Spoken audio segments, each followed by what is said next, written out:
കയറിയാൽ പോലും പൊട്ടൂല എന്ന് പറഞ്ഞ ഈ ഒരു ബെഡ് അവിടെ ഒരു വണ്ടി കയറ്റി കാണിച്ചില്ല കാക്കേ ഇവിടെ ഇടിച്ചിട്ട് വണ്ടി ഒരു ആന ചവിട്ടിയാലും ഒരു ലോറി കയറിയാലും നിങ്ങൾ പൊട്ടൂല എന്ന് കണ്ടില്ല. ഇനി വേണ ഒരു കുട്ടിയാനെ ചാടി കാണിച്ചതാ കണ്ടില്ലേ, ഒന്നും പറ്റൂല.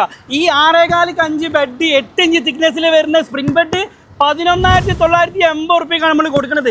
ഇതേ പ്രൈസ് നിങ്ങൾക്ക് ഒന്ന് ഫ്രീ ആയിട്ട് തരും. അഥവാ ഇതൊന്ന് വാങ്ങി കഴിഞ്ഞാൽ ഇതേമാതിരത്തെ ഒരു ഫ്രെഡിങ് ഫ്രീ ആയിട്ട് 2 പേരെ കണ്ട് കൊണ്ടുപോവാം. ഈ കാണുന്ന 6.5 ഫാമിലി ബെഡ് 7,500 വില വരുന്നത് നമ്മൾ 5,700 തരും. അതൊന്ന് വാങ്ങി കഴിഞ്ഞാൽ ഒന്ന് ഫ്രീ. ഈ കാണുന്നതോ നമുക്ക് ഡബിൾ കോട്ട്, ഈ കാണുന്നത് നമുക്ക് ഈ 5,900 വില വരുന്ന 4,000 റുപ്യക്ക് നമ്മൾ കൊടുക്കും. അത് 2 തരും, ഒന്ന് വാങ്ങിയാൽ ഒന്ന് ഫ്രീ. ഈ കാണുന്നതോ 8 ഇഞ്ച് തിക്നെസ് വരുന്ന യൂറോ ടോപ്പ് പ്രീമിയം സ്പിന്നുണ്ട് 13,000 വില വരുന്ന ഈ ഒരു സാധനം നിങ്ങൾക്ക് എടുത്തു കഴിഞ്ഞാലോ നമ്മൾ ഇതേമാതിരത്തെ ഒന്ന് ഫ്രീ തരും. ഈ ഓഫർ ലിമിറ്റഡ് ഓഫറാണ്. ഇതിൻ്റെ കറക്റ്റ് ലൊക്കേഷൻ വരുന്നത് എവിടെയാണെന്ന് അറിയോ? നമ്മളെ മലപ്പുറം ജില്ലയിൽ ഹിൽട്ടൺ ഫർണിച്ചർ മൊറയൂർ സ്കൂൾ പടിയിലാണ്. അപ്പോൾ ആവശ്യക്കാരുണ്ടെങ്കിൽ നേരെ അങ്ങോട്ട് പോകുന്നവരിട്ട് ഓഫറിൻ്റെ പേര് മയാണ് ഇവിടെ.